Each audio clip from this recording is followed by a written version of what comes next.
ഒരു രാജാവ് തൻ്റെ ഗുരുവായ സന്യാസിയെ സന്ദർശിക്കുകയായിരുന്നു. സന്ദർശനം കഴിഞ്ഞ് തിരിച്ചു പോകുന്ന സമയത്ത് രാജാവ് ഒരു കത്രിക, സ്വർണം കൊണ്ട് നിർമ്മിച്ചൊരു കത്രിക തൻ്റെ ഗുരുവിന് സമ്മാനമായി നൽകി. കത്രിക എടുത്ത് നോക്കിയിട്ട് സന്യാസി രാജാവിനോട് പറഞ്ഞു, എനിക്ക് കത്രികയല്ല ആവശ്യം, എനിക്ക് ഒരു സൂചിയാണ് വേണ്ടത്. രാജാവ് ഗുരുവിനോട് പറഞ്ഞു, ഗുരു, അത് സ്വർണം കൊണ്ട് നിർമ്മിച്ച കത്രികയാണ്. സന്യാസി പറഞ്ഞു, സ്വർണം കൊണ്ട് നിർമ്മിച്ചതായാലും കത്രികയുടെ ജോലി മുറിവുണ്ടാക്കുക, മുറിച്ചു മാറ്റുക എന്നതാണ്.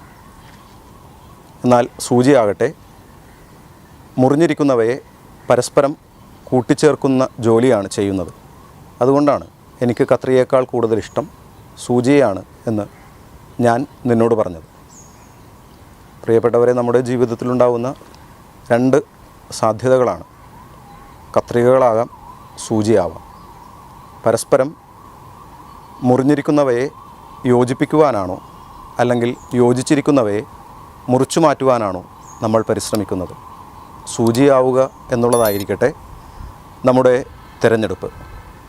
ദൈവത്തിൻ്റെ അനുഗ്രഹം എല്ലാവർക്കും സ്നേഹപൂർവ്വം നേരുന്നു. നല്ലൊരു ദിവസം ആശംസിക്കുന്നു. പുതിയൊരു കഥയുമായിട്ട് നാളെ വീണ്ടും കാണാം. നന്ദി.